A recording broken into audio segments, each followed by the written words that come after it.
Okay. Last lecture हम लोगों ने स्टार्ट किया था विद अपॉर्चुनिमेंट ऑफ द क्रेडिट्स, बराबर है, ठीक है। सेक्शन 17 हम लोगों ने स्टार्ट किया था और हमने बोला था कि भाई सेक्शन 17 क्या बोलता है कि आपका जो इनपुट है, इनपुट सर्विसेज है, जो भी आप लोग अगर बिजनेस पर्पसेस के लिए यूज कर रहे हो या जीरो रेटेड सप्लाई के लिए यूज कर रहे हो पूरा ले लो। नॉन बिजनेस पर्पस के लिए यूज कर रहे हो या तो फिर एग्जेम्प्टेड सप्लाईज के लिए स्पेसिफिकली यूज कर रहे हो तो नहीं मिलेगा। और अगर कॉमन के लिए यूज कर रहे हो तो पूरा का पूरा प्रोसेस फॉलो करके हमको क्या करना पड़ेगा, हमको अपोर्शन करना पड़ेगा, करेक्ट है। लास्ट लेक्चर हम लोगों ने पूरा का पूरा एक व्हाट से की फॉर्मेट लिया था, ठीक है। एक क्वेश्चन लिया था और वो क्वेश्चन के बेसिस पे हम लोगों ने पूरा का पूरा जो फॉर्मेट है वो सॉल्व किया था, ठीक है। आज जो हम लोग करने वाले हैं दैट इज ये सिमिलर कल के लेक्चर में, मतलब लास्ट लेक्चर में हम लोगों ने सिर्फ क्या देखा था कि इनपुट और इनपुट सर्विसेज का किस तरह से करेंगे। तो आज अपना मोटिव रहेगा सबसे पहले कि कैपिटल एसेट्स या कैपिटल गुड्स का जो रहेगा वो हम लोग किस तरह से अप्रोच करेंगे, ठीक है। तो यहाँ पे क्लॉज तो वही रहने वाला है, दैट इज सेक्शन 17 तो वही रहने वाला है। Section 17 subsection 1 subsection 2 and subsection 3 यही चीज का रहने वाला है। बट रूल जो है वो अपना 42 की जगह पे 43 लग जाएगा, बिकॉज वहां पे अपना कैलकुलेशन थोड़ा सा चेंज हो जाएगा, ठीक है।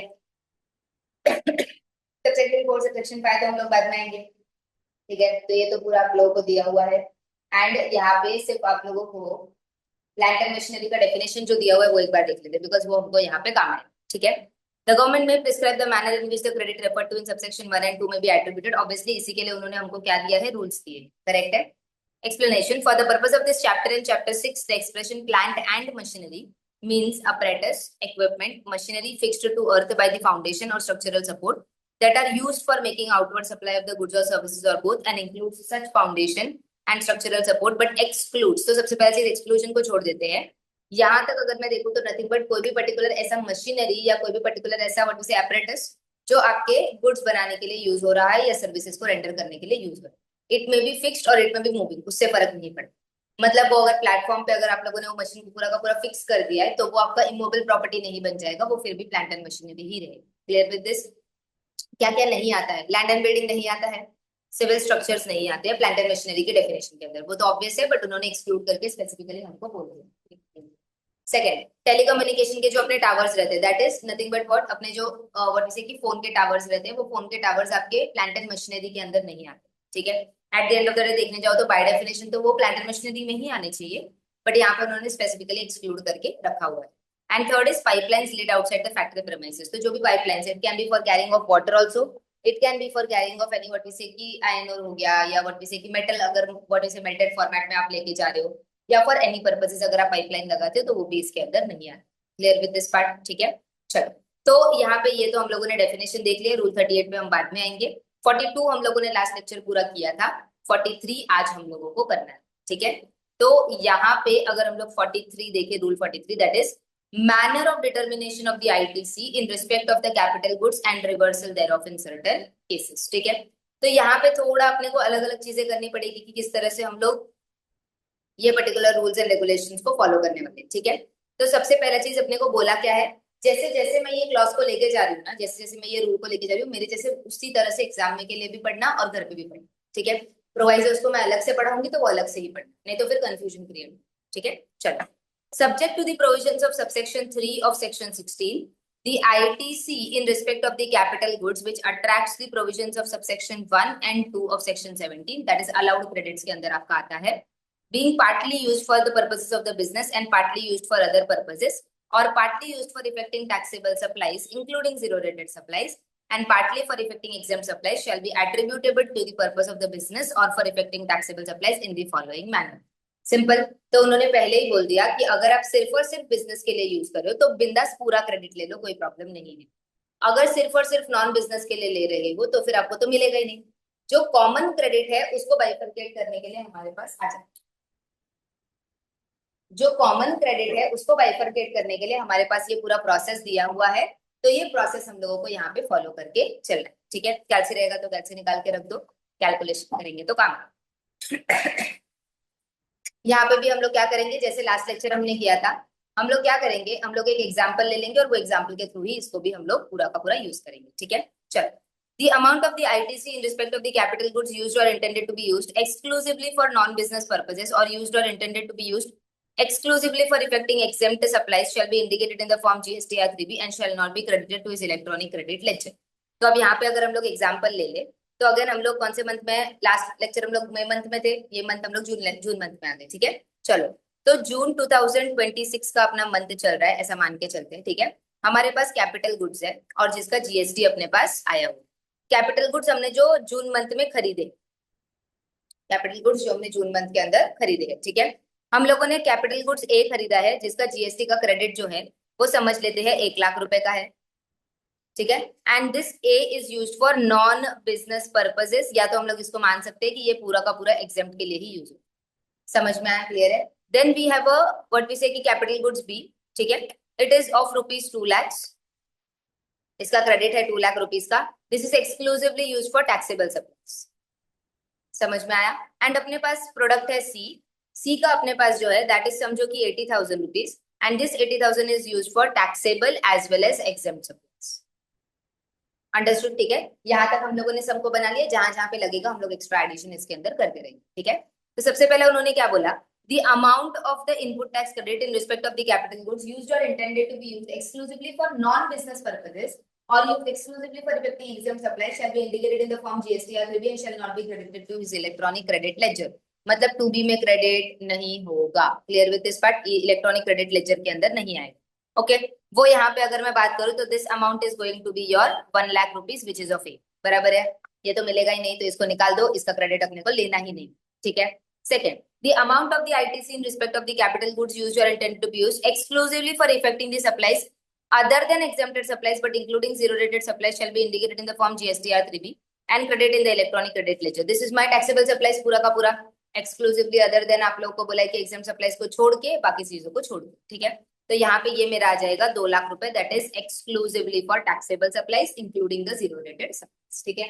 तो ये तो अपना स्टेप सिंपल था, नथिंग बट अपने को बाइफरकेट करना था सिर्फ, तो हम लोगों ने कर दिया।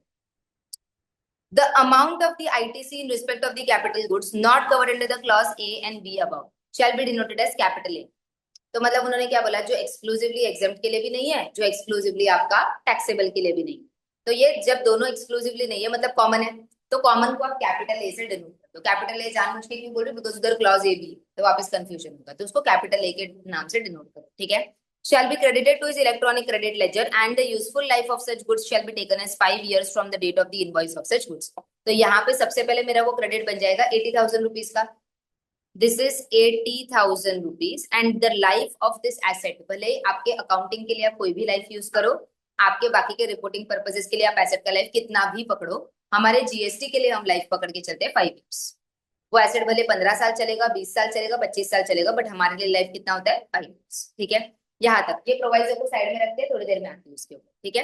Now the aggregate of the amount of the capital A credited to the electronic credit ledger under the clause C in respect of the common capital goods whose useful life remaining during the tax period shall be denoted as TC and shall be the common credit in respect of such capital goods। मतलब देखो 5 साल में ऐसे बहुत सारे capital goods आएंगे और बहुत सारे कैपिटल गुड्स जाएंगे, तो वो 5 साल कहाँ से काउंट करना है, सबसे पहले जिस मंथ में आपने खरीदा है वो मंथ से काउंट, ठीक है, वहां से चालू होगा। और आप जिस मंथ का कैलकुलेशन कर रहे हो उसमें जितने कैपिटल गुड्स का वो यूजफुल लाइफ बचा हुआ है 5 साल का, वो आप टोटल करके ले लोगे, तो वो आपका टीसी बन गया। तो अपने केस में तो टीसी कितना है, 80,000 है, करेक्ट है कि नहीं, तो ये 80,000 आ गया अपने पास, ठीक है। Next, the amount of the ITC attributable to the tax period on the common capital goods during the useful life period shall be denoted as TM and calculated as below। तो इसको डिवाइड बाय 60, क्यों, because 5 years है ना, तो months के हिसाब से देखो तो 60 मंथ्स हो गए, करेक्ट है। तो it will be 80,000 rupees divided by 60, तो कितना हो गया आप लोगों का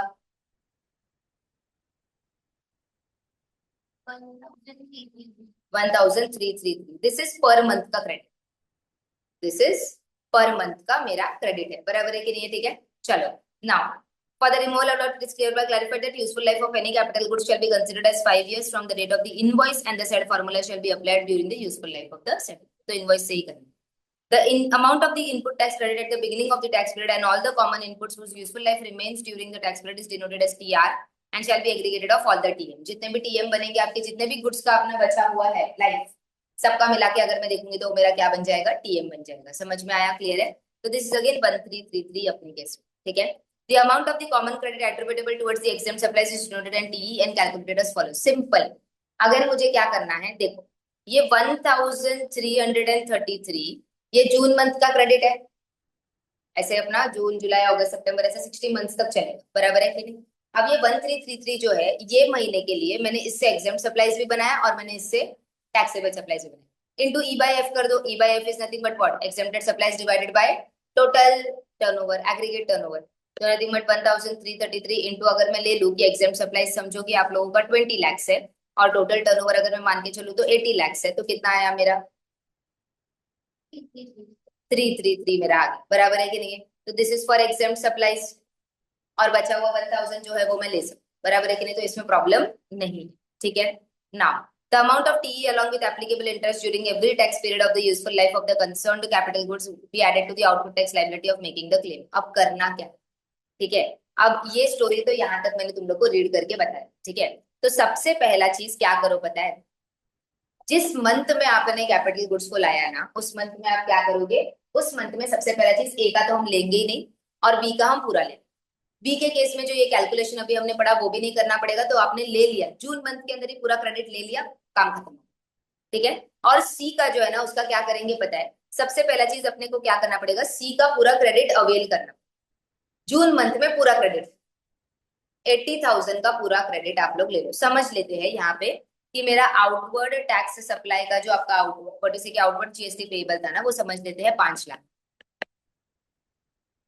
आउटवर्ड जीएसटी पेबल कितना था, 5 लाख। समझ में आया, ठीक है। तो यहाँ पे समझो कि मेरा इनपुट इनपुट सर्विसेज का कुछ है नहीं, जो अपना स्टोरी हो चुका है खत्म, उसको छोड़ दे, ठीक है। नाउ तो अगर मैं जीएसटी पेबल इन कैश निकालू, यहाँ GST payable in cash for आप लोगों का जून 2026, तो ये कैसे आएगा, 5 लाख रुपया मेरा आउटवर्ड टैक्स लाइबिलिटी था, माइनस आप लोगों का 2 लाख रुपए मेरा एकदम टैक्सेबल सप्लाईज के सामने ही था, ऊपर जो था वो ले लिया, माइनस 80,000 रुपीज भी मैं पूरा ले फिलहाल। तो मेरे को अभी कैश में कितना पे करना पड़ेगा आप लोगों का, 2,20,000, बराबर है। तो ये मुझे पे करना पड़ेगा, प्लस जून मंथ से ही मुझे एवरी मंथ ये कैलकुलेशन जो अभी हमने देखा ना वो कैरी आउट करना पड़ेगा। और जितना वो एग्जेम्प्ट सप्लाई का पोर्शन आया, that was 333 for the month of June, ये मुझे अलग से विद इंटरेस्ट, अब ये मंथ के लिए तो इंटरेस्ट नहीं लगेगा बिकॉज मैंने लिया ही नहीं था, अगले महीने से 1 महीने का इंटरेस्ट लगना चालू होगा, उसके बाद 2 महीने का इंटरेस्ट लगना चालू होगा, उसके बाद 3 महीने का इंटरेस्ट, जितने साल के लिए आपने क्रेडिट लिया। तो इस केस में क्या हो जाएगा, ये रिवर्सल आ जाएगा। समझ में आया? ये रिवर्स करके आउटवर्ड टैक्स लाइबिलिटी में ऐड करना पड़ेगा। इसके साथ समझो ये मंथ तो इंटरेस्ट आएगा नहीं, अगले महीने अगर 4 रुपए का इंटरेस्ट आ गया तो 4 रुपए का इंटरेस्ट ऐड कर दो, 2,20,337 आपको इस तरह से। समझ में आया? अब आते हैं हम लोग डायरेक्टली समझ लेते हैं। चलो, हमने ये चालू कहाँ से किया था, हमने ये चालू किया था जून 2026 से। समझो हम लोग आते हैं दिसंबर 2026, ठीक है। अब दिसंबर 26 में हम लोग क्या करेंगे, दिसंबर 26 में मैंने एग्जाम टर्नओवर ये मंथ के अंदर किया, समझो 30 लाख रुपीज, मेरा टोटल टर्नओवर है 100 lakh. Understood, this is my, ये मतलब मेरा व्हाट से कि टैक्सेबल टर्नओवर कितना हो गया, 70 lakhs, ठीक है। ये मंथ के लिए भी मुझे क्या करना है, मेरा एट्रिब्यूटेबल कितना था, 1333 फॉर द मंथ। तो 1333 जो है इनटू 30/100 कितना हो गया,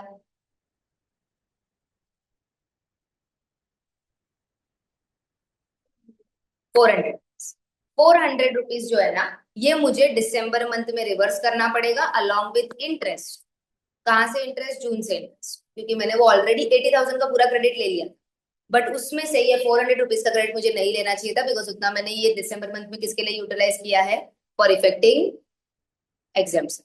इस तरह से ये कब तक चलते रहेगा, जून 2026 से लेके 60 मंथ्स तक चले, 5 साल तक चले। तो जून 26 से अगर मैं देखूं तो जून 27, 12 महीना हो गया, जून 28, जैसे करके आप लोगों का जून 26 से जून 27, 28, 29, 30, 31 तक ये चलता। तो अगर 3 जून को कुछ परचेज किया होगा तो पूरा मंथ नहीं, पार्ट ऑफ द मंथ या होल ऑफ द मंथ एक ही, उसमें कोई problem. Part of the month is considered as whole of the, उसमें कोई प्रॉब्लम नहीं। समझ में आया? बट ये क्या करना पड़ेगा, पहले पूरा का पूरा क्रेडिट ले लो और बाद में जितना एग्जाम्प्ट का पार्ट है उसको सिर्फ क्या कर दो, रिवर्सल कर दो along with. This is the concept. समझ में आया? तो क्रेडिट आपको पहले ही एक साथ पूरा मिल जाएगा।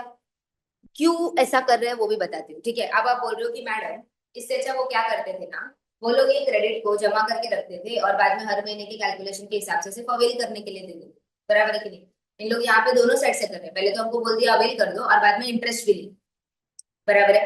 बट यहाँ पे प्रॉब्लम क्या है पता है, प्रॉब्लम ये है कि अगर मैंने वो पर्टिकुलर अमाउंट को फ्रीज नहीं किया तो इन दैट केस पता ही नहीं चलेगा कि कितना क्रेडिट आपका कौन सी मंथ में आ रहा है, क्योंकि दिसंबर मंथ में समझो मैंने दूसरा एसेट खरीदा रहेगा तो उसका मीटर वहां से चालू होगा, और ये जून वाले का मीटर तो ऑलरेडी चल रहा है, बराबर है। प्लस एवरी मंथ में मैं कितना एग्जाम्प्ट बनाऊंगी और कितना टैक्सेबल सप्लाई बनाऊंगी ये तो मुझे पता ही नहीं है, तो एवरी मंथ के कैलकुलेशन के हिसाब से अपन इसको क्या करते रहेंगे, एडजस्ट करके। समझ में आया, क्लियर है। और प्लस हमने जो रूल 42 के अंदर क्या किया था, साल भर का कैलकुलेशन हमने किया था और बाद में हमने ईयर एंड के बाद रिकंसिलिएशन किया था।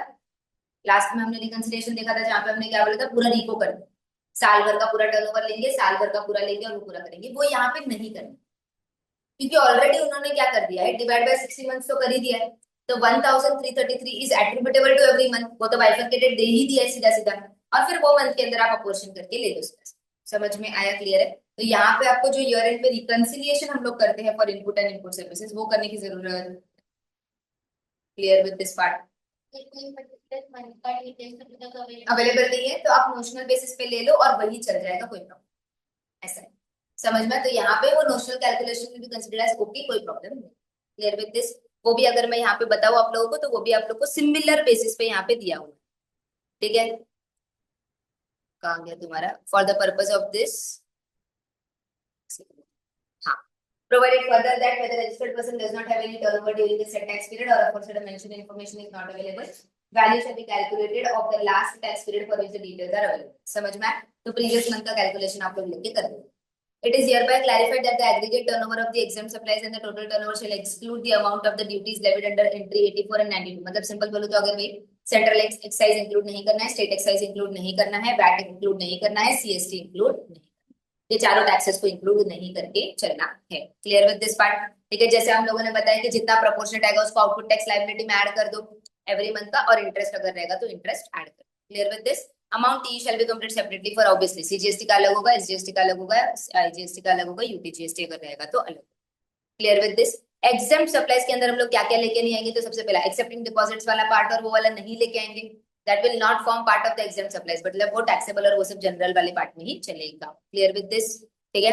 Other than NBFC and bank, क्योंकि उनका तो मेन बिजनेस ही, तो उनको छोड़ दो, बाकी सबके लिए जो व्हाट की जनरल बिजनेस कर रहे हैं उनके लिए एग्जाम सप्लाईज के इसमें हम लोग ये वाला पार्ट नहीं लेंगे। क्लियर विद दिस, ठीक है। ड्यूटी क्रेडिट स्क्रिप्ट जो है वो आप लोग के नहीं लेंगे, अगेन वही कस्टम्स वाले आरओडी की ईपीएल और वो। समझ में आया, ठीक है, अंडरस्टूड, डन। चलो अब यहाँ पे अगर मैं बात करूं, for the expression capital goods shall include plant and machinery as defined in section 17 जो हमने ऊपर ऑलरेडी पढ़ा था।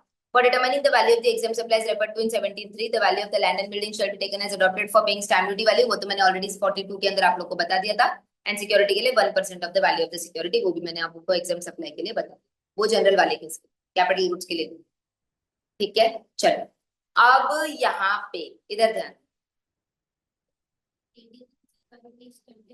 हाँ तो फिर वैल्यू ऑफ सिक्योरिटी अगर 1% ऑफ द सेल वैल्यू ले रहे तो वो तो सेल्स तो बहुत ज्यादा होगा ना। हाँ, इसी के लिए 1% ही ले लेना सो। तो फिर ज्यादा नहीं हुआ क्योंकि परचेज में सपोज 10 रुपीज में करी और मैं सेल 12 रुपीज में करी, बराबर, तो मेरा प्रॉफिट तो 2 रुपीज ही हुआ, बराबर।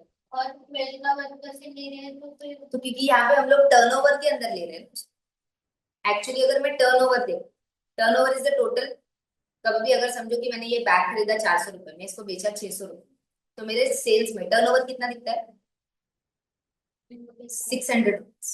तो यहाँ पे जब हम लोग ई बाय एफ कर रहे हैं तो हम लोग टर्नओवर ले रहे हैं, और वो टर्नओवर के कैलकुलेशन के लिए हम लोग ये डेफिनेशन यूज करें, stand duty value and 1% of security, बराबर है। तो यहाँ पे अगर मैं ट्रेडिंग इन सिक्योरिटीज का टर्नओवर मानू तो पूरा 12 रुपए आएगा।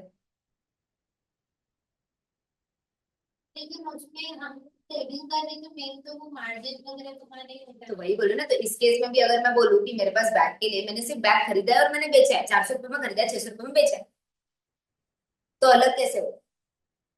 हम सिर्फ ये क्यों यूज कर रहे हैं, पहली बात हम लोग ये क्रेडिट को बाइफरकेट करने के लिए यूज कर, टैक्सेबिलिटी के लिए थोड़ी यूज कर, तो जो रजिस्ट्रेशन पर्पस के लिए टर्नओवर उधर नहीं है यार, ये सिर्फ किसके लिए डेफिनेशन है, रजिस्ट्रेशन पर्पस के टर्नओवर के लिए, तो आपका पूरा एग्जाम सप्लाई जाता है, मतलब पूरा टर्नओवर 12 रुपए पूरा आएगा,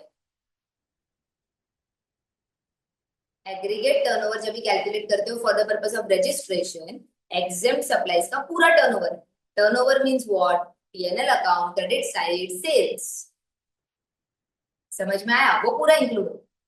अब उस केस में अगर मैं यहाँ पे for only and only rule 42 and 43, only and only rule 42 and 43, that is input services का बाइफरकेशन, कैपिटल गुड्स का बाइफरकेशन, ये दो बाइफरकेशन के लिए जो मैं ई बाय एफ ले रही हूँ, exam supplies by total supplies ले रही हूँ, exam supplies exam turnover by total turnover जब मैं ले रही हूँ, वो दोनों कैलकुलेशन के लिए मुझे लैंड एंड बिल्डिंग का स्टैम्प ड्यूटी वैल्यू को एग्जाम सप्लाई में ऐड करना है, अगर मेरे पास कुछ है तो मेरे बिजनेस में, और अगर मैंने शेयर्स में कुछ ट्रेड किया है तो जो भी मैंने वैल्यू ऑफ सिक्योरिटीज को ट्रेड किया था उसका 1% मुझे इधर एग्जाम सप्लाईज में, only and only for this two rules calculation. बस रजिस्ट्रेशन का, रजिस्ट्रेशन के concept, that is nothing but what, पूरा हम लोग लेते, टैक्सेबल टर्नओवर पूरा लेते, एग्जाम टर्नओवर पूरा लेते, सारी चीजें पूरी लेते। समझ में आया? This definition is only and only for 42 and 40, rule 42 rule. ठीक है, चलो रूल 43 जो मैंने बेसिक पढ़ा, अभी तक मैंने प्रोवाइजर्स नहीं पढ़ाया आप लोगों को, सिर्फ और सिर्फ रूल पढ़ाया है। रूल क्या बोलता है यहाँ पे ध्यान दो। रूल बोलता है, सिंपल है कि आप क्या करो, सबसे पहला चीज, जो जो कैपिटल गुड्स आपने नॉन बिजनेस पर्पस के लिए ले गया उसका क्रेडिट मिलेगा ही नहीं, उसको सिर्फ 3B में बता दो कि इतना मेरा क्रेडिट है जो नॉन बिजनेस पर्पसेस के लिए, तो इसका क्रेडिट आपके इलेक्ट्रॉनिक क्रेडिट लेजर में जाएगा, जाएगा ही नहीं, तो आप लोगे ही नहीं, लोगे ही नहीं तो कुछ बनता ही नहीं, कैलकुलेशन ही नहीं बनता। ठीक है, सेकंड इज टैक्सेबल सप्लाईज। ठीक है, टैक्सेबल सप्लाईज के लिए जो क्रेडिट आप लोगों ने कैपिटल गुड्स लिया हुआ है उसका पूरा का पूरा क्रेडिट आपको जो मंथ में आपने लिया उसी मंथ में मिल जाएगा, मतलब नॉट नेसेसरी कि वो एसेट को डिवाइड बाय 60 करके करना है, नहीं। समझ में आया? ये एसी मैंने खरीदा है 50,000 रुपए का, इस पे समझो कि मैंने फॉर एग्जांपल 8,000 रुपीज का जीएसटी पे किया हुआ है, तो ये 8,000 रुपीज का GST is used for effecting taxable supplies of giving the coaching institution. ये 8,000 रुपीज अगर मैंने जून मंथ में एसी खरीदा है तो पूरा का पूरा 8,000 में जून मंथ में ही ले सकते, मुझे उसको कोई डिवाइड बाय 60 करने की जरूरत नहीं है, कोई भी बाइफरकेशन करने की जरूरत नहीं। ठीक है, बाइफरकेशन भी कब आएगा और किस तरह से आएगा, समझो ये एसी जो है 8,000 रुपीज का, इसको मैं यूज करती हूँ for effecting taxable as well as exempt supplies, तो इन दैट केस मुझे क्या करना है, पहले ये 8,000 का क्रेडिट जून मंथ में पूरा ले लेना है, पूरा मिल जाएगा मेरे आउटवर्ड टैक्स लायबिलिटी के सामने, पूरा 8,000 माइनस हो जाएगा। बाद में एवरी मंथ मुझे क्या करना पड़ेगा, यहां से ही मीटर चालू हो जाएगा for next 60 months, for next 60 months ये मीटर चालू हो जाएगा। एवरी मंथ मुझे क्या करना पड़ेगा, सबसे पहला चीज कितना 8,000 है, 8,000 डिवाइड बाय 60 मुझे करना पड़ेगा, बराबर है? जो भी मेरा अमाउंट आएगा ये पर मंथ के क्रेडिट का अमाउंट, अब ले तो मैंने पूरा लिया है, अब एवरी मंथ जितना भी एग्जाम्प्ट सप्लाईज का परसेंटेज आएगा उतना मुझे रिवर्स करना पड़ेगा विद इंटरेस्ट। कोई मंथ में अगर मैंने सिर्फ टैक्सेबल सप्लाईज बनाया, एग्जाम्प्ट सप्लाईज बनाए नहीं, तो वो मंथ के लिए कोई रिवर्सल आएगा ही नहीं, क्योंकि it will be zero by total turnover, और जीरो आ गया तो फिर क्या आ जाएगा आपका आंसर, जीरो। तो जो मंथ में आपने टैक्सेबल सप्लाईज बनाया वही मंथ में आपका रिवर्सल आएगा। अगर आपने कोई मंथ में अगर टैक्सेबल सॉरी एग्जाम सप्लाईज बनाया ही नहीं तो इन दैट केस वो मंथ में रिवर्सल आएगा ही नहीं, वो मंथ में पूरा का पूरा क्रेडिट आपका ऑलरेडी मिल चुका है, तो अभी कुछ करने की जरूरत। काम कब आएगा, जब एग्जाम सप्लाईज है तो रिवर्सल का काम आएगा, ले तो आपने फर्स्ट मंथ में ही पूरा। Simple, clear with this? पक्का? ऑनलाइन सबको क्लियर है? एनीवन हैविंग एनी डाउट तो वापस रिपीट करूँ? क्लियर है? चलो अब जो प्रोवाइजर्स बाकी है ना, अब प्रोवाइजर्स पढ़ो। क्यों प्रोवाइजर्स अभी पढ़ा रही पता है? क्योंकि देखो पहले ना फॉर्मेट जो जनरल रूल है वो समझना जरूरी है, फिर प्रोवाइजर्स को समझ के हम लोग एक्सेप्शनल केसेस को बीच में लेंगे। तो हमने अभी क्या किया, हमने पहले जनरल रूल को पढ़ा, पूरा का पूरा जनरल रूल क्लियर है? ओके, अभी हम लोग आते हैं स्पेशल वाले केसेस के ऊपर। ठीक है, क्या बोला है यहाँ पे देखो, provided that where the capital goods earlier covered under clause A, clause A अपने को क्या बोलते हैं, नॉन बिजनेस या exempt purpose, is subsequently covered under this clause, ITC in respect of such capital goods denoted as capital A shall be credited to the electronic credit ledger, subject to the conditions that ineligible credit attributable to the periods of the capital goods were covered as denoted as clause A as TIE shall be calculated at the rate of 5 percentage points for every quarter or part of the quarter and added to the output tax liability of the tax period in which such credit is claimed। अब यहाँ पे करना क्या है, और पहली बात तो ये सिचुएशन क्या है। सिचुएशन पहले तो ये बोलता है कि हमारे पास एक प्रोडक्ट, हमारे पास एक कैपिटल गुड्स था जो हम पहले प्योरली एग्जेम्प्ट सप्लाईज के लिए यूज कर रहे थे, और अभी हम लोग उसको मिक्स्ड सप्लाई के लिए यूज करने के लिए, मतलब taxable as well as except. तो सिंपल यहाँ पे एक एग्जांपल लेके चलती हूँ। 1 जून 2024 को मैंने एक कैपिटल एसेट खरीदा था, ठीक है, जिसका क्रेडिट अगर मैं बात करूं आईटीसी जो है वो था 1 लाख रुपए। ठीक है, बट जून 2024 में मैंने क्या बोला था, जून 2024 में मैंने बोला था कि ये प्रोडक्ट जो है वो मैं सिर्फ और सिर्फ किसके लिए यूज करने वाली हूँ, एग्जाम सप्लाईज के लिए किसके लिए यूज करने वाली हूँ, एग्जाम सप्लाईज।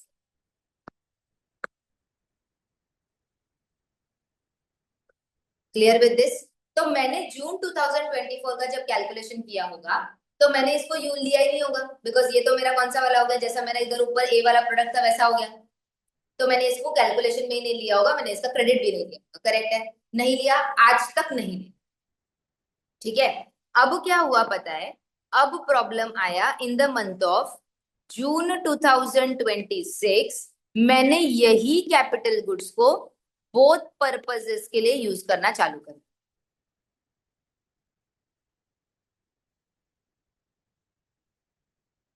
मैंने यही कैपिटल गुड्स को किसके लिए यूज करना चालू कर दिया, बोथ पर्पसेस के लिए। अब प्रॉब्लम क्या हो गया, अभी तक 60 मंथ्स तो खत्म नहीं हुए। 2024 से अगर मैं चालू करूं तो 24 से 25, 25 से 26, मैक्सिमम 24 मंथ्स खत्म हो गए।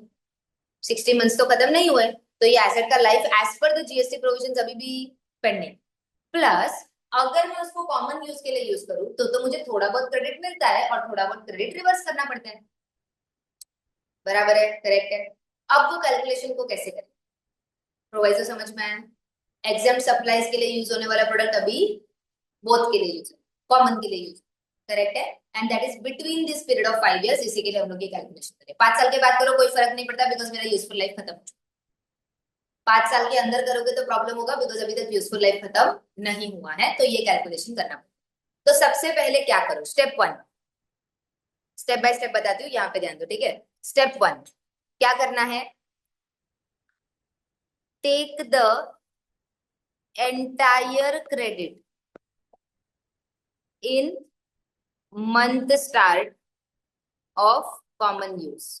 तो कॉमन यूज जिस दिन से आप लोगों ने चालू किया, दैट इज जून 2026, उधर आप पूरा का पूरा ये मंथ में पूरा का पूरा 1 लाख का क्रेडिट ले। आप बोलोगे मैडम 2 साल के लिए प्रोडक्ट को तो यूटिलाइज किया है ना, और वो प्योरली एग्जाम सप्लाईज के लिए। तो पहले क्या करो, पहले पूरा क्रेडिट ले लो, तो 1 लाख का एंटायर क्रेडिट इन जून 26, पूरा का पूरा क्रेडिट। तो मतलब जून 26 में जो भी आउटपुट टैक्स अप्लाई रहेगा -1 लाख रुपीज कर देंगे हम लोग।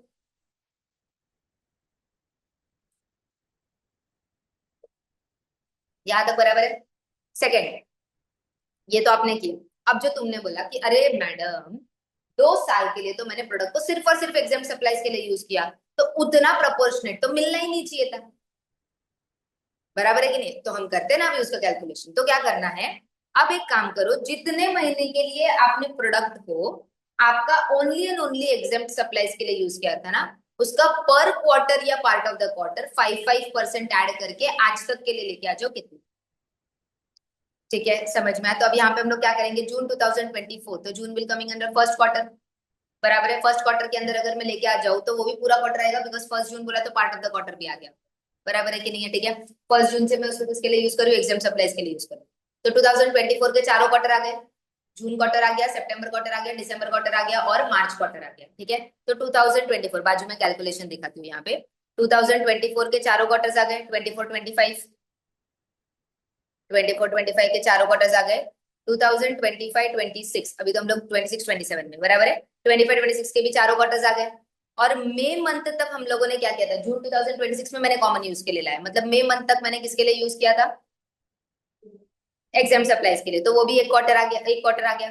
पार्ट ऑफ द क्वार्टर लेना पड़ेगा ना मुझे, part of the quarter is also full quarter. तो मेरे टोटल कितने हो गए क्वार्टर्स, इंटू 5% पर क्वार्टर, तो 9 5 जा 45।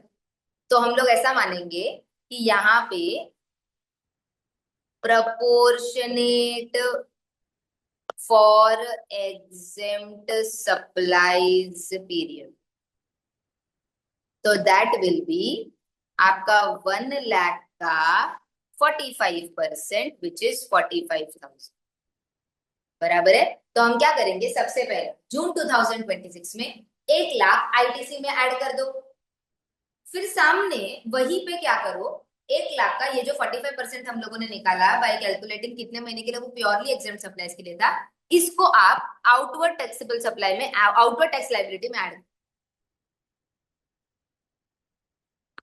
तो सिंपल बोलूं तो 1 लाख आपने क्रेडिट लिया, 45,000 आपने आउटवर्ड टैक्स सप्लाई में ऐड कर दिया, तो नेट क्रेडिट आपने कितना लिया?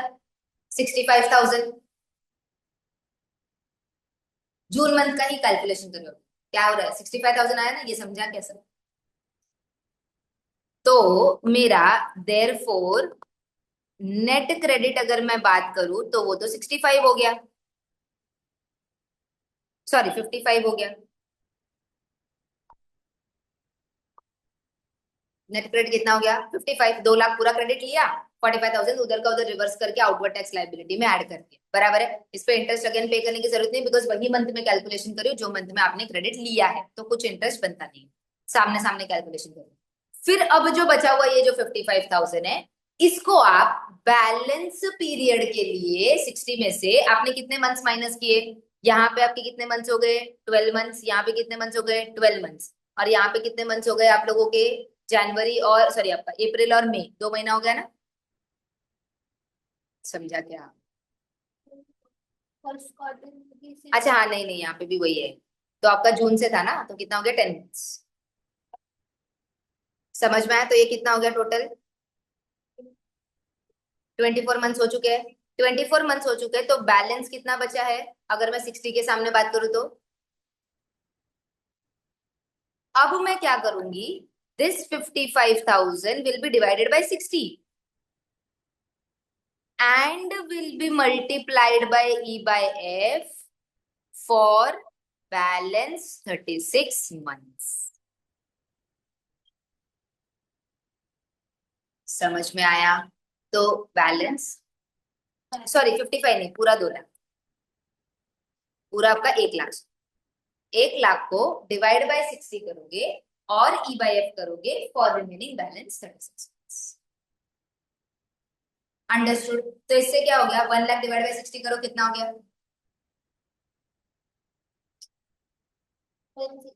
1666 इंटू 24 कर कितना हो गया? 40,000। अप्रोक्सीमेटली आपका इधर जो आपका क्रेडिट था ना, ये वाला एग्जाम सप्लाईज, उसके आसपास है।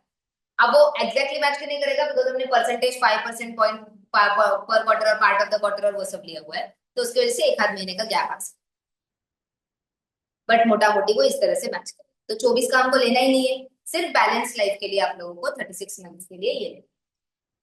समझ में आया? क्लियर है? तो ये हमने क्या बोला, ये वाला प्रोसेस हम लोगों ने क्या बोला, तो सिंपल यहाँ पे हमने बोला कि हम एक पर्टिकुलर प्रोडक्ट को सिर्फ और सिर्फ एग्जाम सप्लाईज बनाने के लिए यूज कर रहे थे, अभी हम उसको कॉमन के लिए लेंगे।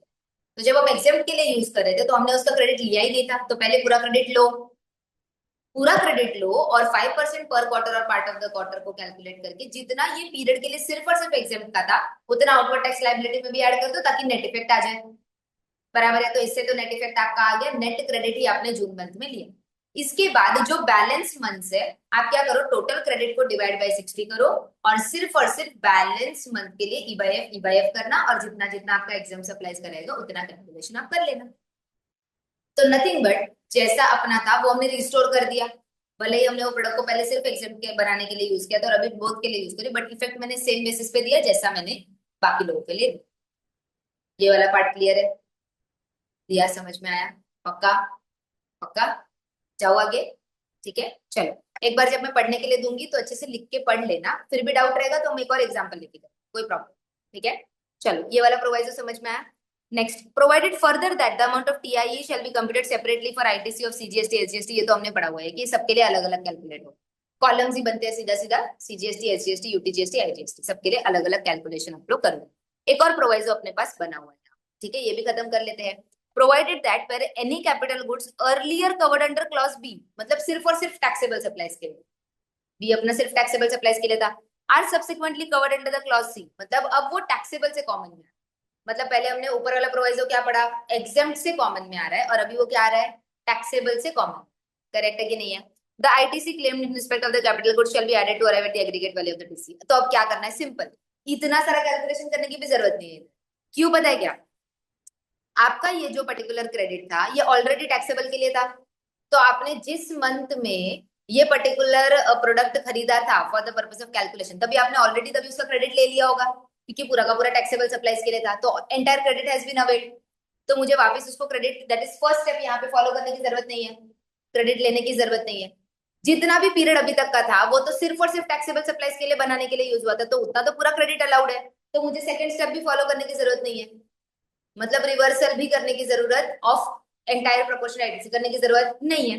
सिंपल करो ना, सिर्फ अभी जितना भी आपका टोटल क्रेडिट था, समझो ये 2 लाख रुपए का क्रेडिट था, कौन सा वाला, पूरा एंटायर क्रेडिट, ठीक है, entire credit of that capital goods was 2 lakh rupees, उसको डिवाइड बाय 60 करो, और सिर्फ अब जो ई बाय एफ का कैलकुलेशन है वो बैलेंस मंथ के लिए कैलकुलेट करो, हो गया आपका काम, उधर ही खत्म हो गया।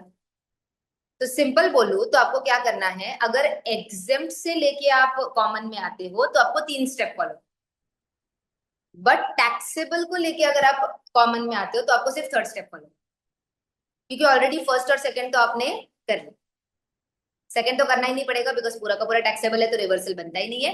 फर्स्ट जो है वो आपने ऑलरेडी ले लिया था, बिकॉज जब आपका था तब आपने ऑलरेडी क्रेडिट पूरा का पूरा अवेल कर लिया। समझ में आया? तो सिर्फ थर्ड स्टेप फॉलो करना है, that is total credit divided by 60 months into balance number of months के लिए आप क्या करते रहो, उसको अपोर्शन करते रहो इनटू ईपी। तो जितना भी आगे से जब आप एग्जाम के लिए यूज करोगे तो उतना रिवर्स हो जाएगा विद इंटरेस्ट, बाकी का तो आपको अवेल हो चुका है ऑलरेडी, तो उसका कुछ करने की जरूरत। Clear with this part?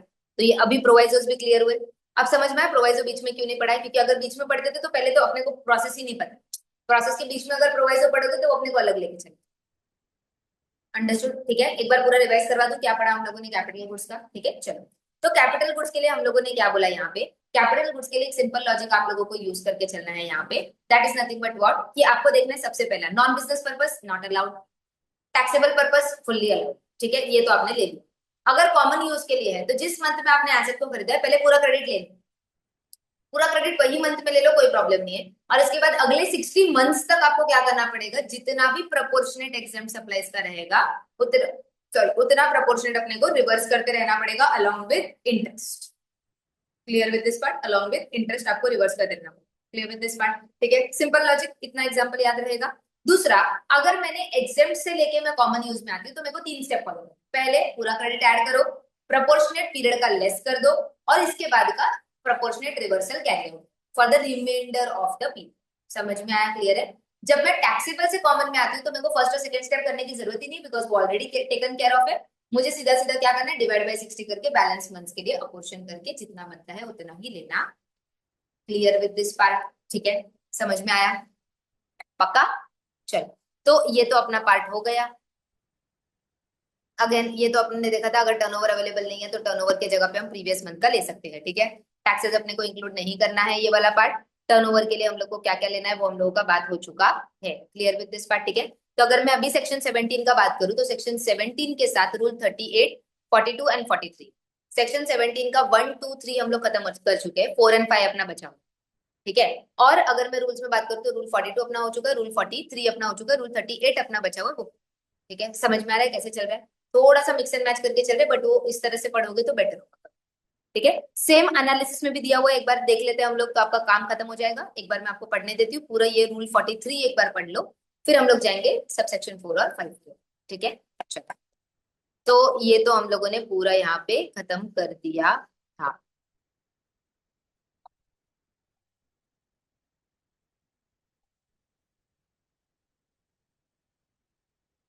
चलो, यहाँ तक आए थे हम लोग लास्ट लेक्चर, ठीक है। 42 तक हम लोग आए थे, 43 हम लोगों ने देखना है। Method of approximate of the grade of capital goods and reversal thereof. तो कॉमन क्रेडिट हम लोगों ने फाइंड आउट कर दिया, TC, that is nothing but what, सिर्फ जो कॉमनली यूज हो रहा है for business and non business, या तो फिर टैक्सेबल एंड एग्जेम्प्ट सप्लाईज। तो ये हम लोग कैलकुलेट कर लेंगे, सेम 5 साल कैपिटल है, हम उसको डिनोट कर देंगे और उसको क्रेडिट कर लेंगे ईसीआरएल के अंदर। 5 साल उसका लाइफ पकड़ेंगे, दैट इज 60 मंथ्स, बराबर है कि नहीं है? Change from exclusive use of non business to common use, 3 step follow करना है आपको, मैंने बताया। पहले पूरा क्रेडिट डाल दो, जितना भी यूज किया हुआ उसको प्रोपोर्शनेट रिवर्सल कर दो, और इसके बाद एवरी मंथ आपका प्रोपोर्शनेट चलते रहेगा फॉर बैलेंस मंथ्स का कैलकुलेशन। समझ में आया? Change exclusive use from taxable to supplies, तो यहाँ पे अपने को सिर्फ थर्ड स्टेप फॉलो करना है, डायरेक्टली डिवाइड बाय 60 करके जो बैलेंस मंथ है उसके लिए अपने को अपॉर्चनमेंट कैरी आउट करना है। Clear with this? कैसे करोगे? टीसी डिवाइड बाय 60 करेंगे हम लोग, ठीक है, एंड ई बाय एफ तो अपने को वही। Clear with this part everyone? ठीक है, कैलकुलेशन रिमेन्स द सेम, ठीक है। अगर उसका कोई टर्नओवर नहीं है तो पिछले पीरियड का ले लो। एग्जाम सप्लाईज के अंदर क्या क्या आता है? आरसीएम आता है, ट्रांजेक्शन इन सिक्योरिटीज आ जाएगा, जिसका वैल्यू अपने को 1% ऑफ सिक्योरिटीज लेना है, एग्जाम सप्लाईज का डेफिनेशन। ठीक है, लैंड एंड बिल्डिंग लेना है, जिसके लिए अपने को क्या लेना है, स्टैम्प ड्यूटी वैल्यू लेना है। ठीक है, कंसिडरेशन रिसीव्ड इधर आफ्टर सीसी एंड ऑल बराबर है। Then and supply of warehouse goods before clearance for home consumption, याद है वो वाला पार्ट जो आरसीएम के अंदर ही आपका नॉन टैक्सेबल सप्लाईज के अंदर 10 ITC attributable social supplies needs to be reversed, ये तो पूरा का पूरा रिवर्सल में ही आ जाएगा। Clear with this part? ठीक है, एग्जाम सप्लाईज एक्सक्लूड मतलब ये एग्जाम सप्लाईज में नहीं आएगा, डिपॉजिट्स का पूरा पार्ट नहीं आएगा एक्सेप्ट बैंकिंग एंड इंश्योरेंस को छोड़ दो। ठीक है, एंड ड्यूटी क्रेडिट स्क्रिप्ट्स आप लोगों के नहीं आएंगे। State central excise central tax VAT नहीं आएगा। सीजीएसटी एसजीएसटी यूटीजीएसटी सबके लिए सेपरेटली कैरी आउट करना है। एग्जाम सप्लाईज जो है वो कितना लेना है वो आपको परसेंटेज दे दिया, 1% of security value and SDB in case of land and. Clear with this part? Restrict ineligible credit जितना भी है वो आप लोगों का इंटरेस्ट के साथ एवरी मंथ ऐड होते जाए। यहाँ तक समझ में आया? क्लियर है? ये क्लैरिफिकेशन किसके लिए दिया हुआ है? ये क्लैरिफिकेशन दिया है reversal in respect of portion of premium of life insurance which is not included in the taxable value of supply. अब हम लोगों ने जब वैल्यू ऑफ सप्लाई का चैप्टर पढ़ा था तो वहां पे हम लोगों ने एक रूल पढ़ा था for calculation of value of supply in case of insurance policies, जहाँ पे हमने अलग अलग पढ़ा था 20% ऑफ द प्रीमियम ले लेंगे, जहाँ पे रिस्क इंश्योरेंस कवर्ड है, रिस्क पोर्शन नोन है, रिस्क पोर्शन नॉट नोन है, फर्स्ट ईयर के लिए इतना, सब्सिक्वेंट ईयर्स के लिए इतना, हम लोगों ने पढ़ के रखा था बराबर है। तो समझो एक लाइफ इंश्योरेंस पॉलिसी है जो इन्वेस्टमेंट कम रिस्क इंश्योरेंस पॉलिसी, यूलिप जैसा इन्वेस्टमेंट भी है और उसके अंदर रिस्क भी है। तो हम लोगों ने क्या बोला था कि जितना रिस्क पार्ट का है उतना ही लेके चलेंगे, बाकी का इन्वेस्टमेंट पार्ट का नहीं लेके चलेंगे। तो उसके लिए हम लोगों ने परसेंटेज डिटरमाइन करके रखा है वैल्यू ऑफ सप्लाई का। तो उन्होंने क्या बोला कि समझो 1 लाख रुपए का प्रीमियम है और 20% जो है वो रिस्क के लिए, तो मैंने सिर्फ 20,000 रुपीज क्या पकड़ा वैल्यू ऑफ सप्लाई का। तो मेरा जो बचा हुआ 80,000 है वो एग्जाम सप्लाई से मान के उसका भी जितना प्रोपोर्शनेट क्रेडिट है वो रिवर्स करना पड़ेगा क्या? Question mark. It can be with input goods, input services, input capital goods, तीनों के। ठीक है, तो उन्होंने क्या बोला, नहीं नहीं ऐसा नहीं करना पड़ेगा। इंश्योरेंस पॉलिसी में जीएसटी जो लगता है, अगर अगर लगता है तो भी उसका वैल्यू ऑफ सप्लाई हम लोग किसके हिसाब से लेके आते हैं, वो प्रोविजन के हिसाब से लेके, और प्रोविजन उसका वैल्यू ऑफ सप्लाई बोलते हैं कि प्रीमियम का 20%, 40%, 30%, what ever is the case. तो वैल्यू ऑफ सप्लाई उतना आता है, ऐसा नहीं है कि उसमें से बचा हुआ एग्जाम, वैल्यू ऑफ सप्लाई ही उतना है। तो जो बचा हुआ प्रीमियम है उसको हम एग्जाम मानेंगे क्या? नहीं। उसका क्रेडिट रिवर्स करना पड़ेगा क्या? नहीं। Value of supply he. Clear with this part? अभी तो आपका ये वाला पार्ट एग्जाम में ही आ जाता है जो लाइफ इंश्योरेंस और हेल्थ इंश्योरेंस है, बट जनरल इंश्योरेंस तो अभी भी पेंडिंग है ना आपका, तो इसलिए समझ में आया? Clear with this part? ठीक है, यहाँ पे उन्होंने किसके बारे में बात किया? लाइफ इंश्योरेंस के बारे में बात किया है, but because of exemption notification with respect to life insurance policies अभी इसका ज्यादा वैल्यू नहीं रहा, बिकॉज अगर वो एग्जाम्शन नोटिफिकेशन के अंदर आता है तो वो क्या हो जाएगा, एग्जाम सप्लाईज के point of. Clear with this part? और इन्वेस्टमेंट कुछ होगा उसको इंटरेस्ट और वो वाला नहीं ले सकते कौन सा? वगैरह पे। नहीं नहीं नहीं, फिर उसके लिए अलग से वापस क्लैरिफिकेशन आएगा ना, वो अपने को देखना पड़ेगा, वो तो अभी आया है अपने मॉड्यूल में, अब तक अपडेट नहीं। वो जब आएगा तो मैं तुमको अमेंडमेंट के पॉइंट ऑफ व्यू से करवा दूँ, क्योंकि अभी तक उन्होंने क्या बोला है, एज ऑफ नाउ अपना मॉड्यूल क्या बोलता है कि वो टैक्सेबल इंश्योरेंस पॉलिसीज जो है वो टैक्सेबल। तो इन दैट केस एक क्लैरिफिकेशन एप्लीकेबल है, इंश्योरेंस पॉलिसीज ही एग्जेम्प्ट हो गया तो इन दैट केस पूरा का पूरा क्या हो जाएगा, फिर वो एग्जेम्प्ट नेचर के अंदर। मैं उसमें ही बोल रही हूँ कि पूरा एग्जाम तो आ जाएगा, बराबर। लेकिन अगर रिस्क और इन्वेस्टमेंट दोनों पोर्शन है तो इन्वेस्टमेंट पोर्शन को वो उसके अंदर भी ले सकते थे, एग्जाम सकते हैं एक्सक्लूड इन्वेस्टमेंट। नहीं ना, फिर ये केस सेम केस जो है ना वो फिर बैंक्स और एनबीएफसी केस में चलेगा, जैसा बैंक्स और एनबीएफसी का, क्योंकि फिर क्या हो जाएगा, ये जो अभी मैं थोड़ी देर बाद रूल पढ़ाऊंगी तुमको बैंक्स और एनबीएफसी, ये उनके लिए जैसा एप्लीकेबल है ना वैसा सेम रूल या वैसा कुछ तो वो लोग इंश्योरेंस कंपनीज के लिए लेके आ जाए। बिकॉज फिर क्या हो जाएगा, जैसे बैंक्स के लिए अगर मेजोरिटी सर्विसेज आप देखोगे तो एग्जाम सप्लाई के, वैसे इंश्योरेंस कंपनीज के लिए अभी तक नहीं था बट अभी हो जाएगा। समझ में आया? तो फिर वहां पे ये जनरल रूल जो हम लोग बोलते हैं ना कि स्प्लिट करने वाला, वो एप्लीकेशन। अंडरस्टूड? ठीक है, चलो तो ये क्लियर है। तो उन्होंने क्या बोल दिया, it is clarified that the amount of the premium for taxable life insurance policies not included in the taxable value under 32(4) rule can not be considered as pertaining to non taxable या exempt supply and therefore no reversal of ITC will be required. समझ में आया? तो कोई ITC reverse करने की जरूरत नहीं है। Clear with this part? यहां तक एक बार आप लोग रीड आउट कर लो, अपना सबसेक्शन 4 और 5 बचा है वो हम लोग इसके बाद करें। Clear with this? जो लिखना है लिख लो, आप लोगों का जो नोट्स में लिखना है वो एक बार नोट डाउन कर लो। ठीक है, और एग्जाम्पल और दोनों प्रोवाइजर, एक अपना जनरल एग्जाम्पल है और दो प्रोवाइजर उसके दो एग्जाम्पल है, प्रॉपरली देख लो। अगर कोई भी प्रोवाइजर नहीं समझ में आता है तो हम उसको वापस से एक बार एग्जाम्पल लेके मैं एक्सप्लेन। ठीक है, ऑनलाइन जो है वो लोग भी एक बार पूरा ये चेक कर लो, अगर कहीं पे डाउट है आप लोगों को तो मुझे बताओ, फिर हम लोग वो वाला पार्ट वापस से एक बार डिस्कस करें। ठीक है, थोड़ा सा आईटीसी के चैप्टर को लेके ना मैं पार्ट पार्ट में जा रही हूँ और स्लो जा रही हूँ, बिकॉज ये इंपॉर्टेंट है। इसके ऊपर जब अपने क्वेश्चंस आएंगे, most probably what we will do is कि ये वीक में जैसा हम लोग जा रहे हैं इस बेसिस पे, तो most probably we will try कि संडे को अपन कुछ सम्स करेंगे, तो संडे को जब सब लोग रहेंगे तो इन चीजों का एप्लीकेबिलिटी भी आपको समझ, तो सामने सामने जब इसका प्रोविजन आएंगे समझेंगे तो आपको ज्यादा क्लैरिटी इसके ऊपर आएगी।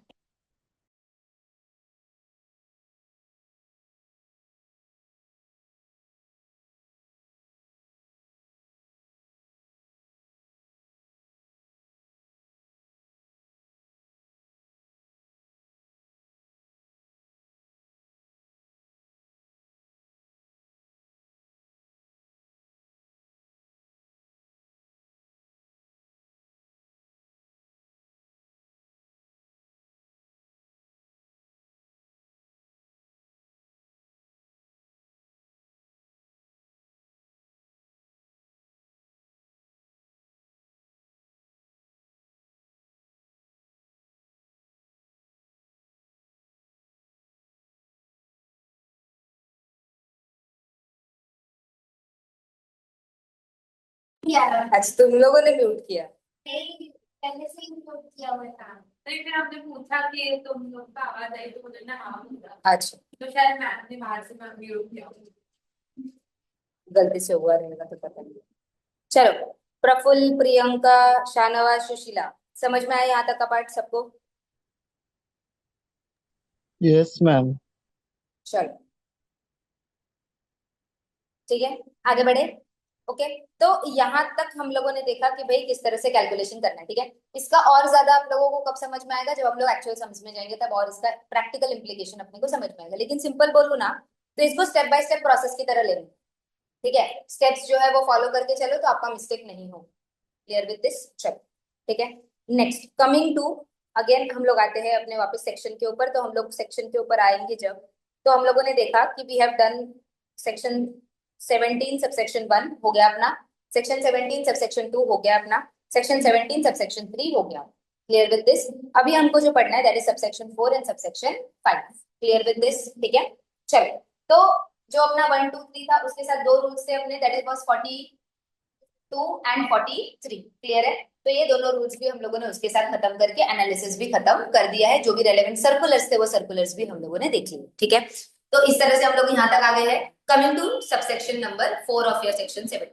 अब ये जो है ना, ये स्पेसिफिकली बैंक्स और एनबीएफसी के लिए, किसके लिए है? स्पेसिफिकली बैंक्स और एनबीएफसी के लिए। अब पहली बात तो ये सेक्शन लाया क्यों, पहले वो सुनो। ठीक है, फिर हम लोग सेक्शन पढ़ते हैं और क्या है वो चीजें देखते हैं। क्या बैंक्स और एनबीएफसी के लिए कैसा है कि उनका majority income is interest income and majority expenses is also interest expenses and वो वाला पार्ट। ठीक है, तो इन दिस केस वो तो अपने ना मनी में आता है, ना व्हाट इज ना आपकी गुड्स में आता है, ना वो सिक्योरिटीज के अंदर आता है। बिकॉज हम लोग क्या बोलते हैं, बैंक पैसों से ही पैसा बनाता है, मनी से ही मनी बनाता है। बराबर है कि नहीं? उसके लिए कोई गुड्स नहीं है, कोई इनपुट नहीं है, कुछ नहीं है। इन दैट केस वो लोग क्या ले रहे, लोगों से पैसा ले रहे, वही पैसे को लोन पे दे रहे, वही पैसे से पैसा बना रहे और रिटर्न भी दे रहे। तो nothing but it is all in terms of money. Clear with this part? अब ये चीज को देखने के लिए अगर मैं करें ना, अगर हम लोग ये कैलकुलेशन करें जो अभी हम लोगों ने देखा, इनपुट एंड इनपुट सर्विसेज का हम लोगों ने कैलकुलेशन देखा, कैपिटल गुड्स का हम लोगों ने जो कैलकुलेशन देखा, तो अगर बैंक्स और एनबीएफसी वो फॉर्मूला को अप्लाई करें, दैट इज रूल 42 और 43 को अगर अप्लाई करके चले, तो इन दैट केस प्रॉब्लम क्या होगा पता है, majority of their ITC will go in exclusion, क्योंकि majority of that service their services are exempt. Correct है? नहीं है? बराबर। बट यहाँ पे बैंक्स को और एनबीएफसी को जरूरत है, ऐसा गवर्नमेंट को लगता है कि उन लोग जो है वो लोग से लोगों का भला कर, वो लोग हमको लोन दे रहे हैं, प्रायोरिटी सेक्टर को लेंडिंग कर रही है, तो एग्रीकल्चर सेक्टर हो गया, एम्प्लॉयमेंट हो गया, ये सब चीजें जनरेट कर रहे हैं। तो इन दैट केस उनको ये जो आईटीसी है उसका जो ये बाय डिफॉल्ट इतना सारा रिवर्सल हो रहा है वो देना थोड़ा सा कॉम्प्लिकेटेड है, थोड़ा सा इशू रिलेटेड है। बिकॉज फिर क्या हो जाएगा, इनका वर्किंग कैपिटल ऑब्वियसली ब्लॉक हो जाएगा, जितना भी इनपुट वो लोग जीएसटी ले रहे हैं उसका आउटपुट टैक्स लायबिलिटी उनको नहीं मिलेगा। तो इस केस में बैंक के पास ऐसा ऑप्शन देके रखा है, एनबीएफसी को ऐसा ऑप्शन देके रखा है कि आपको अगर वो पूरा फॉर्मेट फॉलो करना है, मतलब आपको अगर पूरा रूल 42 और 43 अगर फॉलो करना है और एग्जैक्टली जितना बनता है उतना ही लेना है, बाकी का रिवर्स करना है, आप कर सकते हो, कोई प्रॉब्लम नहीं। ठीक है, अगर आपको पूरा डिटेल्ड प्रोसीजर फॉलो करना है तो आप करो, कोई प्रॉब्लम नहीं है। बट अगर आपको वो प्रोसीजर फॉलो नहीं करना है ना, तो आप ये सबसेक्शन 4 का ऑल्टरनेटिव अप्लाई कर सकते हैं। Clear with this part? तो ये उनके लिए क्या बोला है, एक ऑल्टरनेटिव की तरह देखे। बैंक के पास ऑप्शन है क्या? Yes, they have an option to choose from either the general purpose that is go through the entire process of 42 and 43 rule 42 43, या तो ये सिंपल वाला पार्ट। इसके साथ रूल 38 अप्लाई होगा जो भी हम लोग पढ़ते। क्लियर है?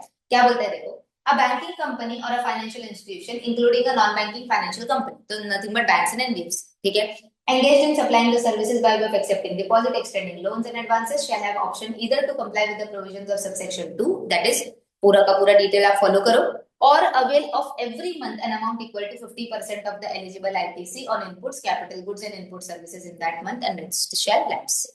समझ में? तो क्या बोले, सीधा सीधा बाइफरकेशन करो कि या तो आप पूरा का पूरा वो फॉर्मेट फॉलो करो और export turnover divided by total turnover वाला करो, या तो जितना भी आपका एलिजिबल आईटीसी था, कॉमन आईटीसी था, उसका 50% आप, बाकी का 50% लैप्स।